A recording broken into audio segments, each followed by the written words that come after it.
Hey, it's Brett Graham with Graham's Lawn Care. We're here talking about our 2021 spray setup. This is part one of a 4-part video. We're going to talk about all the different services we do with our truck and our trailer, and we're going to show you how it's all set up, what all the equipment's put on there, and how we roll. So let's get into it today. We'll start with our spray setup. We've got our bean pump here as we walk along the trailer. We've got our backpack sprayers. We've got our quad. We've got our fertilizer trailer. Our aerator trailer, and I'll talk to you about the different applications, the different services, how you can use these things in concert with mowing, with landscaping, with the other services, the other income streams. And we'll also talk to you about the smaller stuff, like obviously you're not going to want to use a quad on a residential property, so we're going to talk about how we can aerate a residential property, how we can fertilize a residential property whenever we have equipment that's set up to use acreages. Let's get into it. So this right here is my bean pump. I bought this used when I started my spray business for $700. So I definitely recommend that you guys go out. If you're getting into the business, you don't have a whole lot of money, you don't have to buy new. I understand that these rigs can be $6,000, $7,000, $12,000 if you buy the whole trailer, have it all included all at once. So you can get it cheap and you can redo it yourself. So I bought this used, sanded it, painted it, refurbished it, cleaned the inside. I spent $100 on the Predator engine, I spent $40 getting the engine attached, and then like another $200 getting the hose reel and stuff welded onto the truck and wired up to my trailer. So all in all, we're like $900 deep on like a $12,000 piece of equipment if it's brand new. Just check Craigslist, check Facebook. You can make it work and you can get into this business on a budget. I came back from the Navy, I had $3,200 and I started a spray business, a lawn business. We got all the equipment with that budget. So you don't need a whole lot of money to start multiple revenue streams, especially if it's just spraying. So there's equipment out there, you can refurbish it. So this is our bean pump, holds 200 gallons here. We get pretty good constant pressure out of it, pretty good performance. It's fairly reliable. I don't have any problems with the engine. I get a little bit of squeaking out of these old wheels, but so far the original belts that came on them are running fine.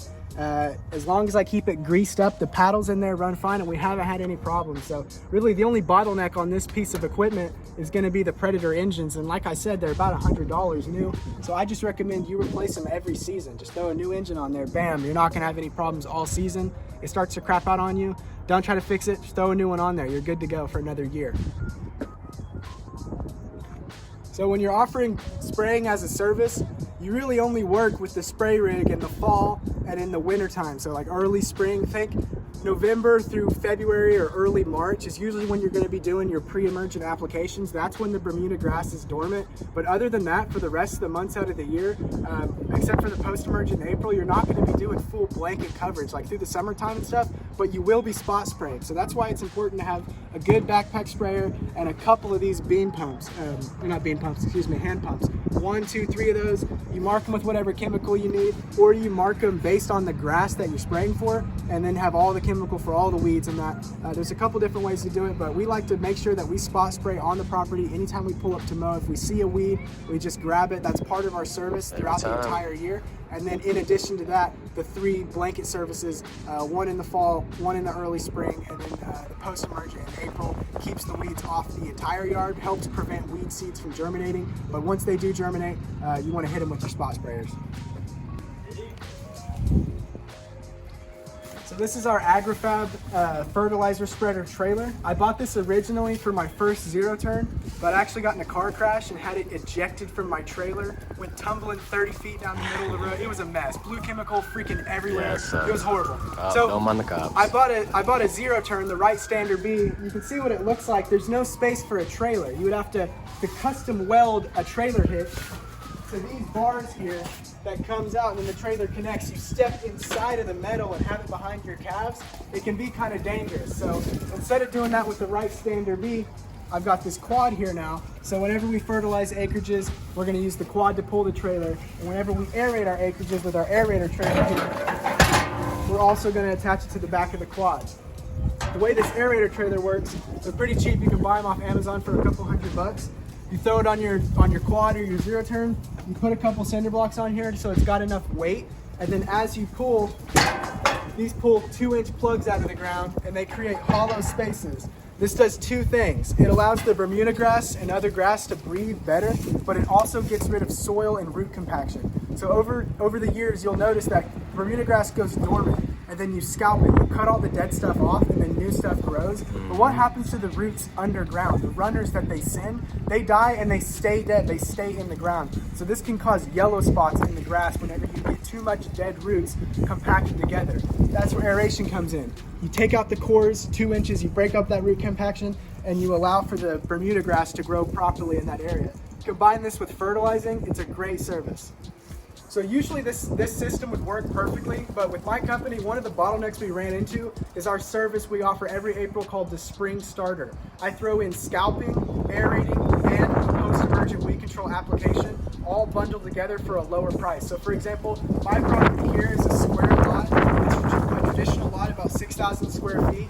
Usually it would be $70 to scalp, $60 to aerate, and $50 to spray. That totals $180. Together, bundled, for the Spring Starter, it's $120. So ultimately, we want to try to do about 100 of these in April, get everybody's yards ready for the summertime, get them all ready to go for the growing season. But equipment-wise, the reason that we can charge the price that way is because it all works together. So previously with my zero turn, we would scalp and pull the aerator trailer simultaneously. So while I'm scalping, I'm aerating. And then I go to the backyard and start scalping, and then Seth and Ashton would pull out the push motors and they would bag the previously cut grass. Because you're not freshly cutting the grass, the push mowers don't get bogged down and they just bail it all up like, hey, it works great. When they finish bagging the front yard, they go to the backyard, which has now been scalped and aerated by me. I drop the zero turn in the trailer off, and then I grab the spray rig.